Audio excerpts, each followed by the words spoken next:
O ilustre cronista Mário Gardelin, há uns 2 meses mais ou menos, disse-me que eu devia escrever sobre mim, sobre a minha vida, dizendo-me que é muito interessante as pessoas fazerem a autobiografia. Eu, então, disse-lhe que há anos passados, e sem mesmo saber como se denominava o ato de alguém escrever sobre si mesmo, já havia escrito algo a meu respeito. E hoje, 27 de janeiro de 1969, às 6 horas da tarde, e após um forte aguaceiro, dei início à execução deste meu trabalho.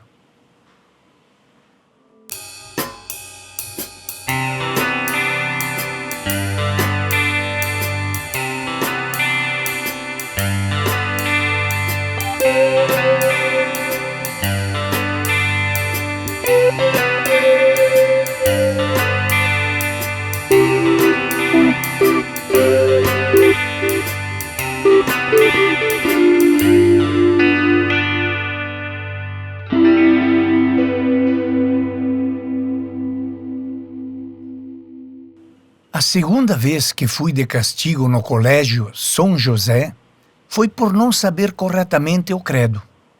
A aula era ministrada amanhã e na hora da largada fui avisado pela irmã professora que eu ficava de castigo e de porta fechada. À hora do almoço, ouço abrirem a porta. Era a freira e as alunas pensionistas, cada qual com um prato de comida. A irmã, enquanto mastigava, fez-me sinal para eu levantar-me e mandou que eu dissesse o credo. Aí mesmo foi que eu não recordei quase nada dele. As pensionistas esvaziaram os pratos. Todas se retiraram da aula. Enxavearam a porta, com eu preso dentro da aula. Mas planejei fuga e executei-a. Levantei a guilhotina da vidraça e, upa, para fora da prisão.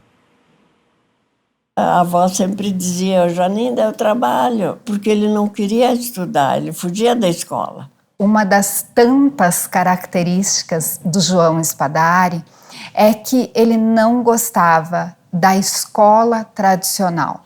Então, diz que ele pulava a janela e se metia no mato e ia lá ver os passarinhos, caçar, fazer as coisas, as artes, né? Então, o que acontecia? Ele provocava brigas para ser expulso, para ganhar um castigo e, para isso, né, poder ir para casa. O pai tinha um gênio bastante forte, então ele discutia muito. Numa ocasião, ele estava muito cansado de ouvir a professora lá com a matéria de sempre. Ele nem espera ser castigado. Ele pula a janela e se manda. Ele saiu da escola, mas não que ele tenha abandonado a questão da educação, porque eu acho que a vida inteira dele foi voltada tanto a ele se capacitar, como a ele ajudar a educar e capacitar as pessoas. Não vai nem para a casa dos pais, ele vai para a casa do tio Carlo. Nós tínhamos um quadro, está lá no arquivo, foi quase tudo para o arquivo, né? E era o Castelo Pietra e os ancestrais dele eram súditos, trabalhavam no castelo. Então, o Castelo Pietra era a base de onde vieram os antepassados, né? E por que ele gostava tanto do tio Carlo? Porque o tio Carlo tinha muitas histórias a contar. Ele teve esse mérito e as formas de se aprender, elas também não estão restritas ao quadrado da sala de aula. Depois de 3 anos letivos perdidos, ingressei na alfaiataria e barbearia O Sol Nasce para Todos, de Romano Rossi, para aprender os ditos ofícios. Eu tinha 12 anos. Depois de ouvir um desaforo do patrão, fui fazer a entrega de uma roupa e não voltei mais. Dali, fui para a alfaiataria de Alberto Quilici, onde permaneci por 2 meses apenas. a 15.000 réis ao mês. Então os avós botaram ele lá para aprender o ofício. Por vezes, ele não se dava muito bem com o dono do estabelecimento. Foi anarreque, né? Mas ele foi aprender o ofício justamente para ao menos ter um futuro, né? Então, aconteceram alguns acidentes, ele esquecia o ferro, né, na calça que recém tinha sido feita. Ele é como todo mundo, né? Eu sempre digo assim, melhor coisa que uma pessoa pode fazer, quando ele gosta do trabalho, tudo vai bem. Como ele tinha uma personalidade muito forte, junto com isso vinha uma característica de independência. Se o meu pai me colocou para trabalhar, então realmente vou aprender de forma correta e vou me tornar um ótimo profissional. E ele se deu bem, porque ele era bem caprichoso no trabalho dele, né? A 11 de fevereiro de 1915, como eu andasse atacado das vistas, e por já ter parado de trabalhar na barbearia de então, por causa de tal pequena epidemia, embarquei com destino a Antônio Prado, para passar uns 2 meses em casa de minha tia Catarina, irmã de meu pai. Mas, como tinha já nos primeiros dias de lá chegado arranjado uma pequena, fiquei naquele bom lugar pelo pequeno espaço de 15 anos. A Morena é o grande amor da vida do João Spadari Adame. O meu pai tinha uns parentes morando em Antônio Prado, que eram os Fedumente. Onde ele conheceu a minha tia Morena, que era o apelido dela. A minha avó, ela nasceu em Taquari. E o pai dela era professor e teve uma transferência para a cidade de Antônio Prado. Eram vários filhos e eles tocavam vários instrumentos e eles faziam muitos saraus. E lá eles se conheceram, eram jovens. Num baile que aconteceu em Antônio Prado. Como o meu avô também, ele já tinha uma outra habilidade, assim, que era para a música. Então, eu acho que ali, assim, se tornou, né, uma situação propícia a iniciar um namoro. Na verdade, não foi muito aceito por parte da família dele, por vários motivos. Ela lusa, portuguesa, ele italiano, muito mais humilde, né? Mas ele lutou muito por esse casamento. Mas ele, na verdade, ele era extremamente apaixonado por ela. Isso aí a gente observa pelas colocações dele. Ele tinha feito uma música, ele fez essa valsa para Vó Morena e ele dizia que quando ele viesse a faltar e ela sentisse saudades, que ela tocasse essa valsa no piano. Em janeiro de 1919, com mais alguns sorteados, fui para a General Câmara, onde fomos inspecionados e remetidos para o 6º Regimento de Artilharia Montada de Cruz Alta. De volta do Exército, fui em Antônio Prado assistir à festa do Sagrado Coração de Jesus, ocasião em que reatei namoro com hoje minha esposa. Pai, vem jantar. Vai esfriar. Tornando a morar lá, fiz sociedade na alfaiataria com Agostinho Vicenzi e, por fim, fiquei sozinho, com a alfaiataria e a barbearia. Casei, tivemos 5 filhos, dos quais 3 faleceram. Hoje possuo 2 filhas, Terezinha e Serenita, ambas casadas. Em agosto de 1929, mudei-me para Caxias do Sul. E minha casa deixei-a alugada. Época de muitas discussões com gente preconceituosa e racista. Eu sei que ele servia em Cruz Alta, não é? E eles estavam meio brigados, o pai e a mãe. Naquela época. Então, depois, ele serviu quando quando ele voltou de lá, então eles reataram, casaram e tal. Ele consegue uma sociedade e começa um trabalho mais sério, mesmo porque aí ele já está um pouco mais maduro. Tinha a minha irmã, que era a Belkis, era mais velha. Depois tinha o José Vitor, que era o gurizinho da família. E depois nasci eu e a Lolita. A Miriam era o nome dela, apelido Lolita. Isso em Antônio Prado. E a Maria de Lourdes nasceu aqui. A barbearia e a alfaiataria, levando em conta também o número de habitantes que se tinha na época, né? Ela não rendia tanto assim. Então a Morena, ela começa a ajudar, não só tocando piano no cinema mudo, mas também ela costurava. José Vitor, a gente chamava Vitinho, ele faleceu, deu a coqueluche muito forte e meningite. Aí não teve jeito. E a menina, ela engoliu uma palhazinha de um brinquedo e feriu o intestino e precisava gelo. E levava daqui de Caxias até lá 24 horas. Quando chegou gelo, ela já tinha falecido. E a outra neném, então, foi no parto, né? A dona Morena era morena. E ele foi num baile, uma festa em Antônio Prado, não deixaram ele entrar porque ela era morena. Vê a que ponto estava naquele tempo o racismo, né? Ah, mas esse homem, toda a vida, ele se mostrou um ativista antirracista por excelência. Naquela época, em Caxias e na região, havia uma separação entre as pessoas de origem italiana e as chamadas luso-brasileiras. O pai sempre foi defensor do mais fraco, né?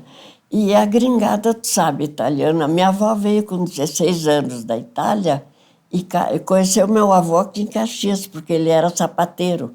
Ele não foi para a colônia. Então, ele procurou sempre defender os brasileiros, né? O meu avô enfrentava o problema que ele não podia frequentar o clube. A família dele não podia frequentar o clube de Antônio Prado, que era dirigido e mantido pelos italianos. E eu estou contra isso. E o João Spadari Adami enfrentou esse problema junto com ele. E como ele percebeu que tanto os pretos quanto os índios, eles não recebiam um tratamento adequado e eram injustiçados por isso. Ele sempre defendeu muito a questão do brasileiro. O João Spadari dá um corte nisso e faz questão de comprar briga com mesmo a comunidade em si, que aí começa a boicotar um pouco, né, o atendimento dele. Muito interessante que quando ninguém nunca falava sobre isso aqui em Caxias, né, ele coloca assim, que os negros aqui em Caxias não tinham onde cortar o cabelo. E aqui, o tio João Spadari Adami, que era meu tio, não?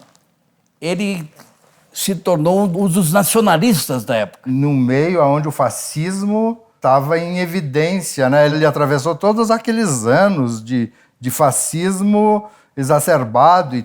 Até eu aprendi certas coisas assim, ó, que a Itália, ela deveria ser agradecida com o Brasil pelo que o Brasil fez por eles, italianos, porque nós acolhemos muitos italianos aqui.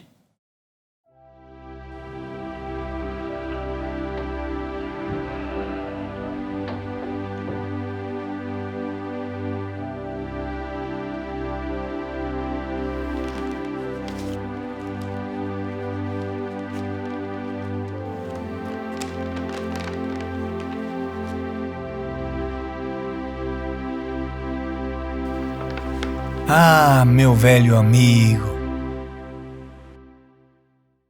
O primeiro que escreveu uma história que era mais ou menos ignorada ainda, né? Depois de ouvir tantas histórias, né, ele chegava em casa, se tinha lá uma nota fiscal que seja, ele virava essa nota, escrevia tudo o que tinha ouvido e ia compondo o seu livro.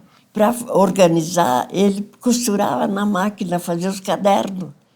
E lá ia ela colocando toda a pesquisa que ele fez, fotos, recortes, e ele entrevistava muitos colonos também, muita pessoa antiga que vieram da Itália e tudo, e ele foi juntando tudo e era como ele fazia os tais de cadernos. Então era um trabalho assim bem, digamos assim, que seria hoje de artesanal, ele fazia na época dos livros que se tornaram história. Ele queria ter a imagem do livro que ele ia editar. Fazer um boneco, digamos assim, do livro, que é isso que é o interessante dele, né?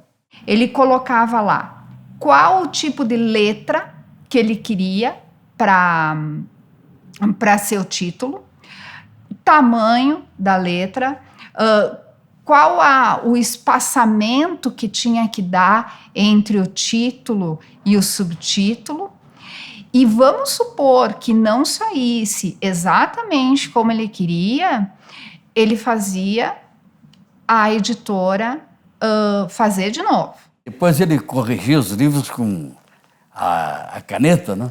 Quando vinha erro das gráficas, na época não havia essa modernidade hoje, né? Os tipos eram colocados às vezes à mão. E outras vezes, depois veio a linotipo, que já foi o linotipo era uma máquina que fazia as letras em chumbo. Porque ele sempre conseguia viabilizar para que fosse impresso através dos apoiadores. Quem fazia os clichês para ela era o Júlio Eberle. Era o diretor, ele não cobrava nada. O senhor Júlio Eberle, que era um dos mandatários da antiga metalúrgica Abramo Eberle, financiou vários livros que ele escreveu. Era um tipo de mecenas. Então o pai trabalhava em frente ao Eberle, né? Que a barbearia era em frente ao Eberle. E eles sempre estavam se comunicando. E eles se davam muito, o seu Júlio foi muito incentivador, muito amigo do pai. E o pai sempre falava isso, que devia muito ao seu Júlio.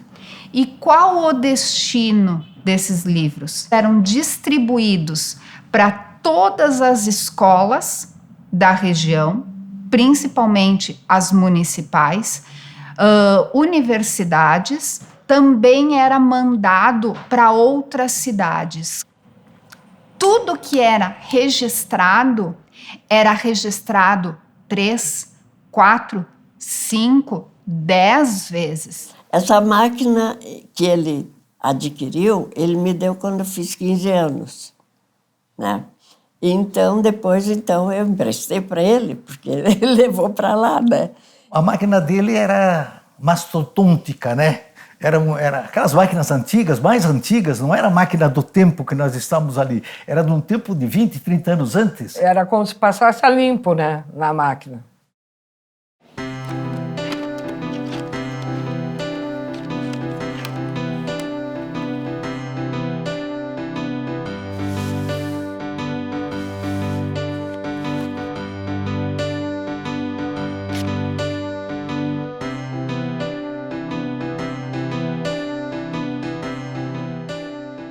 A grande paixão da vida dele foi organizar essa história e naquele mesmo sentido, assim, de expandir esse conhecimento. As pessoas começam a perceber o interesse dele de ouvir como Caxias se formou. Já naquela época, ele entendeu que isso era importante, ele salvou documentos, né? Ele recolheu documentos da área pública e da área privada. Ele não se impunha limites, assim, para buscar a informação mais correta ou mais minuciosa possível, né? Tanto que ele, que não gostava de viajar, ele saía de manhã cedo, pegava o ônibus para Porto Alegre. Não era uma viagem que nem de hoje, 1 hora e 2 horas. Naquela época, tu levava quase meio-dia para chegar a Porto Alegre. Ele ia por conta, né? Tudo por conta. Nós íamos muito em festas do interior. Em muitas oportunidades eu vi ele, entendeu, colhendo esses depoimentos. Então tem até coisas que ele se apossou, tirou algum documento, como você sabe, né? Dessa forma, hoje seria um sacrilégio, mas no período ele salvou muitos documentos, porque a documentação da prefeitura foi incendiada diversas vezes. Eram documentos jogados lá num canto da prefeitura com todo o mau cuidado possível, ratos certamente ali ajudando a devorar a cultura histórica de Caxias, né? Nós procuramos uma documentação da prefeitura numa caixa d'água. E o cara que trabalhava ali mantinha um fogareiro e diariamente ele tirava umas folhas dos arquivos para começar o fogo, né? E eram documentos dos anos 20, 30, né? Foi neste lugar que o Adame foi se servir dos documentos que ele conservou consigo depois. Então eu perguntava, como é que o senhor conseguiu esses dados? Eu consegui a autorização do prefeito, Luciano Corsetti, que me autorizou a ir todas as noites, que ele só podia à noite. E essa autorização também dava cargo para que ele pegasse fotografias e também pegasse documentos, para que mais tarde ele pudesse compor os livros dele e também guardar essa documentação. E lá ele ficava com uma lampadazinha de 40 velas, escrevendo. Qual era o métier dele? Ele não tinha uma formação de pesquisador que vai utilizar o método A, o B, o C. Não, o que ele fazia? Ele copiava ipsis literis, linha por linha, todos os documentos. Acredito que uma pessoa obstinada como ele, que colhia tanta informação, que corria atrás de tanta informação, que precisava se deslocar para obter a informação. Então, creio que isso aí realmente demandou algum tempo, né? Ou ele perdeu na atividade dele, que era uma atividade de serviço importante, ou ele perdeu no convívio da família. Pode ter tido até alguns embates, alguns contraditórios, mas eu acho que em função da importância que ele dava para a história, ele não se deixava abater. Ele era um fanático pela história de Caxias. E se não fosse ele, Caxias tinha perdido centenas de documentos. Mas como ele era uma pessoa muito equilibrada, eu creio que ele não feriu ninguém com isso, não. Passei muitas noites nos depósitos da prefeitura, pesquisando e resgatando documentos, anotando palavra por palavra de todos aqueles registros. Tínhamos em comum, eu e o prefeito Luciano Corsetti, esse hábito de trabalho noturno. Eu, por estar em meu tempo livre, e ele, por assim preferir mesmo. O vô, ele se interessava, assim, realmente por muitos assuntos, né? Política, música, cultura, tudo isso era muito importante para ele. Mas eram, assim, fatos muitas vezes pitorescos, né? Que faziam parte da história da cidade. Talvez ele tivesse um insight, assim, de que talvez aquelas pessoas que não fossem ler todo um livro da história de Caxias prestariam atenção nessas pequenas histórias. Estamos lendo lá um diário dele, com o título Genealogia. De repente, para-se e tem, para nossa surpresa, uma peça de teatro escrita. Sempre foi muito ligado à história do futebol, à história dos esportes, à festa da uva, a história da cidade, enfim, a denominação das ruas e tal. É que era sempre alguma história interessante, como o goleiro que usava guarda-chuva e só largava o guarda-chuva quando a bola vinha, né, que demandava uma ação dele de defesa. A mãe tinha piano, o pai tocava violão e piano de ouvido, porque ele nunca estudou. Então, todas as noites, depois que a gente fazia os temas, porque primeiro os temas, né? Eu e minha irmã. Então, depois tinha um sarauzinho da família. A mãe tocava piano, ele violão e eu e a minha irmã cantávamos junto com ele. E eles tinham por costume, todo domingo ir à missa e eles faziam a liturgia, ou cantando e tocando. Às vezes levava a gente junto, mas ele sempre tinha os compromissos dele com a avó, sempre nesse ponto, religiosidade, ele sempre seguia muito isso. Porque ele conseguia acompanhar tudo o que acontecia, tanto em Caxias quanto fora de Caxias. E uma das coisas era a Festa da Uva, e acabou por produzir, então, o hino da Festa da Uva. A música bem vibrante, mas nunca foi tocada na Festa da Uva.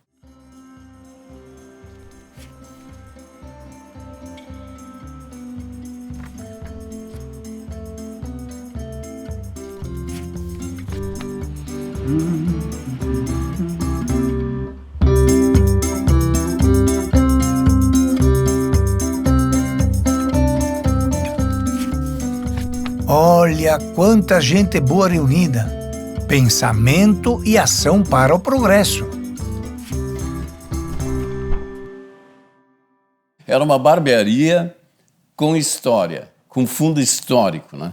O sujeito que ia lá e soubesse alguma coisa ou tinha alguma informação, ele arrancava tudo, cara. Vinham, inclusive, escritores, sacerdotes italianos e ficaram horas lá na... Pessoas que formavam o lado cultural de Caxias começam diariamente a frequentar a barbearia. E às vezes ele fazia a barba da pessoa. Um debate político, um debate histórico, era uma roda de conversa enquanto João Spadari trabalhava. Era um convívio, assim, além do serviço que ele prestava. Esse grupo de intelectuais, eles se congregaram e pretenderam, então, fundar uma associação que os reunisse, que poderiam se encontrar periodicamente, né, apresentar os seus trabalhos, né, e também comunicar isso depois para a cidade. Pelas informações que eu obtive do professor Mário Gadelin, foi ali.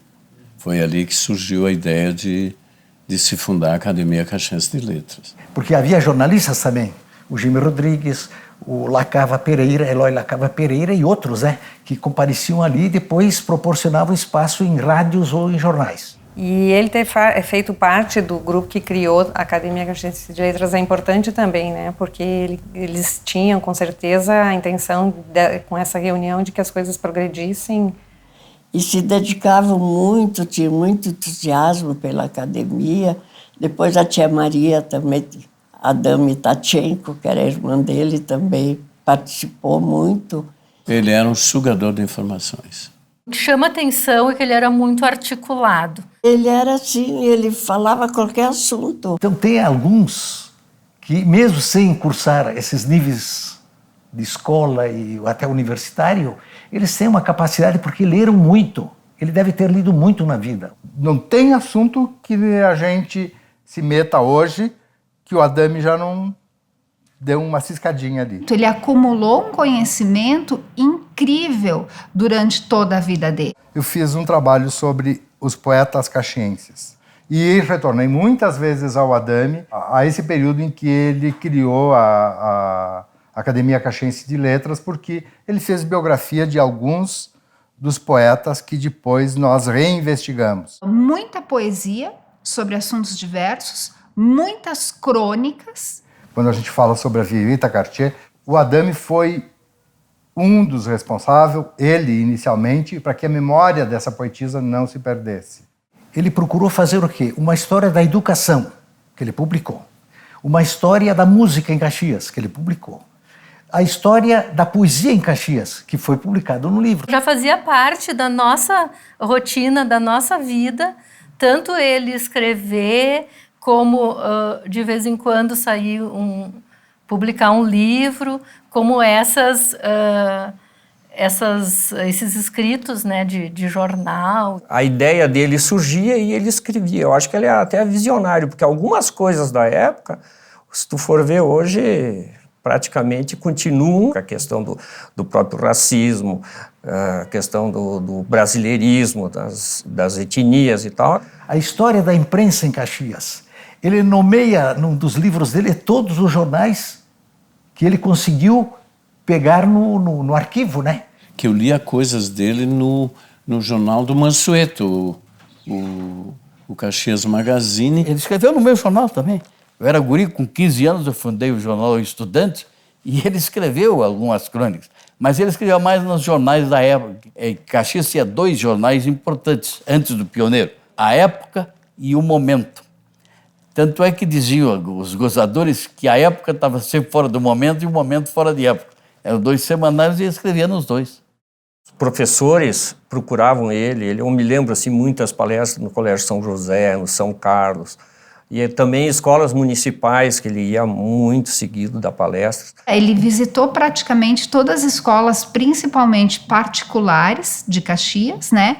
Fazendo palestras, principalmente para as magistrandas. Ia até as escolas para falar para as crianças, para os alunos, sobre as coisas que ele pesquisava, né? Veja bem, ele tinha essa predisposição. A maioria das coisas que ele fazia as suas próprias expensas, né?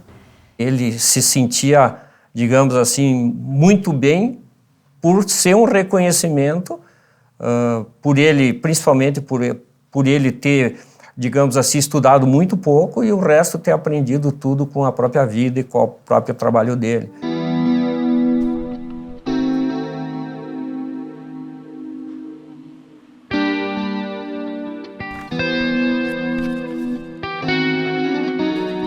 Porca pipa, quanto tempo e dinheiro perdido por causa daquele espertalhão. Mas pelo menos a verdade prevaleceu. Eu era guria ainda, e então o pai comprou um terreno lá na Vereador Mário Pesce, entre a 18 e a Sinimbu. E era um padre que vendeu para ele. Mas como era padre, meu pai não exigia o recibo. E lá pelas tantas, o padre diz que o terreno não foi pago. E o padre, que não era muito santo, né? Ele começou a querer cobrar demais. Novamente, o preço eu não sei quanto era, porque eu não lembro. Aí, então, o pai teve que fazer uma questão, né? Contratar um advogado e questionar. Deixou a família muito marcada aquilo lá. Eu conheci o padre. Bravo o padre, ele era sem vergonha. Levou 10 anos essa pendenga, porque as dificuldades aumentaram e tudo, né? Então era aquele regime, não se passou fome, não é isso. Todo o lucro da barbearia e alfaiataria foi para pagar o advogado. Eu bordava as roupinhas para os nenê das freguesas, os vestidos de lantejola, né? Eu ajudava nesse ponto. A minha irmã cuidava do serviço da casa. E a mãe costurou muito para fora, muito, muito. E o pai também trabalhou muito. O pai ganhou questão, mas os problemas ficaram, né? Financeiros e tudo. A justiça, felizmente, né? O papai do céu lá de cima dizia, te acomoda, padre. Mas fica a seguinte pergunta: tão cuidadoso com todos os fatos de Caxias, do primeiro imigrante e tudo mais, mas parece-me que ele não tinha esse cuidado com a sua própria documentação.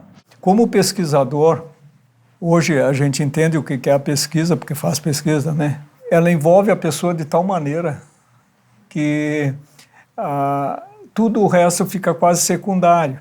Então, nesse trabalho dele, a família não foi premiada tanto como a cidade.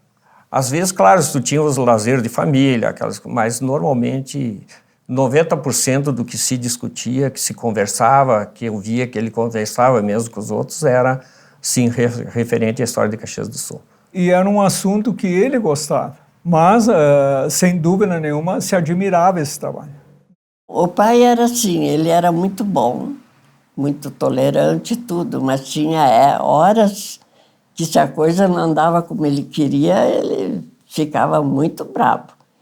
Então ele falava e falava e falava, né, mas não agredia. Ele gostava de ter os netos em volta dele, tanto que por um período eu e o Edson, que eram os menores daquela época, nós íamos para a barbearia passar a tarde lá. E ele gostava de conversar com os parentes, ele sempre gostou, né? E também tinha os almoços de domingo, que reuniam toda a família. Nós não chamava ele de nono, né? Era avô, avó. E o almoço tinha um ritual, assim. Chegava um certo momento, o vô sempre sentado, assim, na ponta da mesa. E todos os almoços nós ouvíamos alguma coisa sobre a história de Caxias. Às vezes eram histórias que se repetiam e tal, às vezes viravam uma polêmica. E acho que também querendo compartilhar também com os de casa, né, um pouco dessas histórias dele. Ele era mais austero, mas tinha que manter a autoridade, assim, né? Aquela coisa assim, os netos tinham que respeitar e não tinha essa coisa assim de, por exemplo, colocar nós no colo, falar. Embora a gente sabia que ele gostava da gente e tudo mais. Quando minha mãe morreu, eu estava mexendo nas coisas. Eu achei uma coisa bem interessante, que é os cartões e as mensagens que o vô escreveu para minha mãe quando ela casou. E quando ele escrevia, que ele colocava nas dedicatórias, nos livros, tu notava assim, ele era amoroso, sabe, expressava o sentimento dele, né? Eram coisas muito afetivas. E eu tinha uma visão dele, do que as pessoas contavam, e assim, eu não me lembro de cena afetiva com ele. O Centro Informativo da História Caxiense, que era na barbearia do Adame, ele mantinha, né, junto ao seu trabalho como barbeiro. E que nós temos registrado esse centro histórico todo coberto por fotos retratando as mudanças que Caxias foi passando. Eu lembro que era um local que a gente era bem recebido, que ele conversava sobre a história caxiense e eram cheios de cartazes. Com a vinda do centro, as pessoas começam a visitar o centro.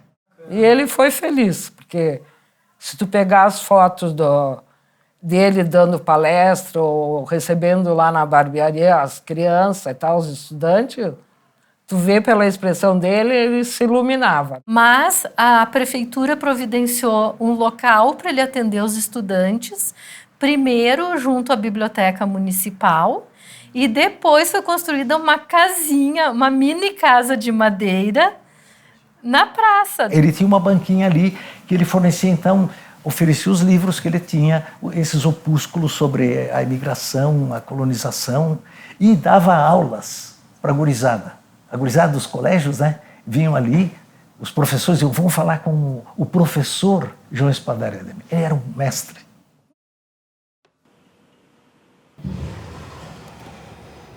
Il signore Adame fa conoscere con pubblicazioni la storia della sua città, quella maiuscola che si tramanda di generazione in generazione e quella fatta di aneddoti e di storielle perfino sbarazzine.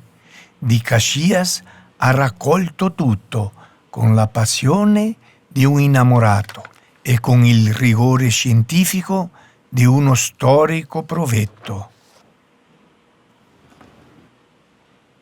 Apesar de não ter dado origem ao arquivo histórico, ele possibilitou que o arquivo histórico diversificasse suas coleções. Numa época, inclusive, que não se tinha muito esse entendimento da importância da memória, de guardar as coisas e preservação. Se não fosse por ele e as pesquisas que ele fez, nós teríamos perdido muita documentação importantíssima. Um cronista e autodidata, sem formação, mas que teve a visão de saber que aquela história era uma história interessante e que merecia ser recolhida. Uma pessoa dotada de um senso assim, da importância de compartilhar as coisas que ele tinha e para o maior número de pessoas possível. Né? Não tem historiador hoje que escreva sobre Caxias do Sul que não tenha que começar pelo começo. E o começo é saber o que o Adame falou sobre isso, sobre aquilo.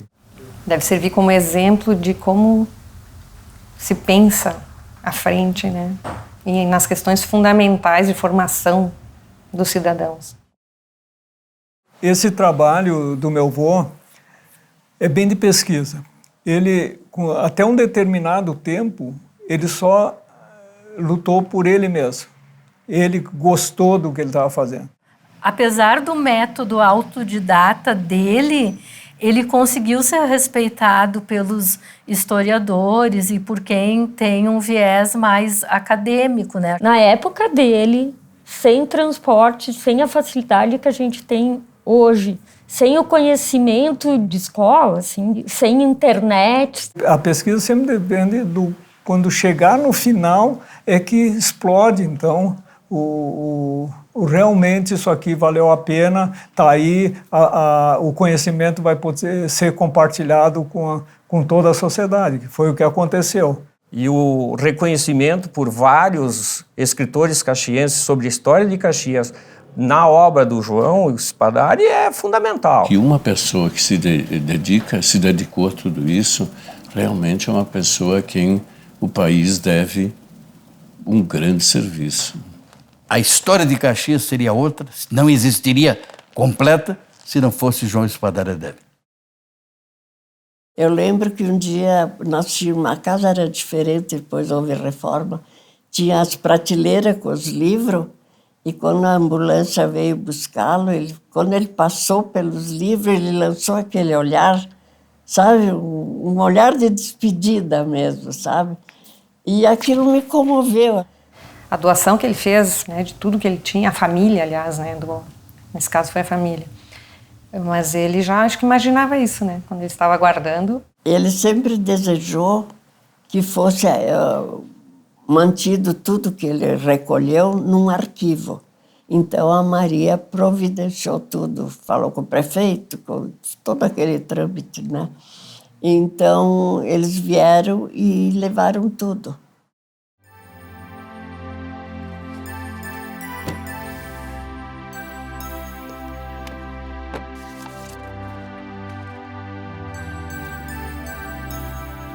Eu, João Spadari Adame, declaro através deste que, quando eu vier a falecer, todo o meu acervo de livros, documentos, fotos e registros históricos deverá ser doado integralmente ao município de Caxias do Sul, para exposição e pesquisa, sem nenhum ônus aos cofres da municipalidade, e que se faça bom uso dele.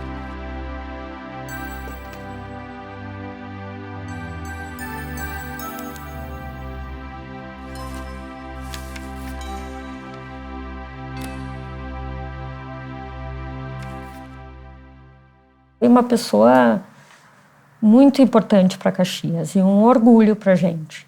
Era uma pessoa de personalidade fortíssima e que merece o nosso aplauso. Falar do João Spadari Adame tem o melhor orgulho, porque é uma pessoa que sempre estimei muito ele. Um apaixonado pela história caxiense, ele foi um cronista da cidade. Eu acho que ele era uma pessoa com um objetivo claro de vida. João Spadari Adame, para mim, concentra o espírito público que as figuras públicas não têm. Era um sonhador, vamos dizer assim, e ele realizou o sonho dele. Eu acho que ele era um visionário. Ele fixou a vida dele naquele objetivo e ele conseguiu atingir o máximo. Um historiador. O primeiro, talvez, da história de Caxias, e era um brasileiro, acima de tudo. É um homem de atitude. Uma pessoa que nasceu vocacionada para a história, né? Um homem dedicado a uma causa que jamais foi uma causa perdida. É como se fossem aqueles cavaleiros à procura do Santo Grau, né? Só que ele encontrou o Santo Grau. O pai era um homem muito esforçado, dedicado, amigo de toda a família. Ele sempre foi para os parentes, tudo, os amigos, os conhecidos. E às vezes ele se alterava, mas depois se acalmava e voltava tudo ao normal, né? muitas saudades. É.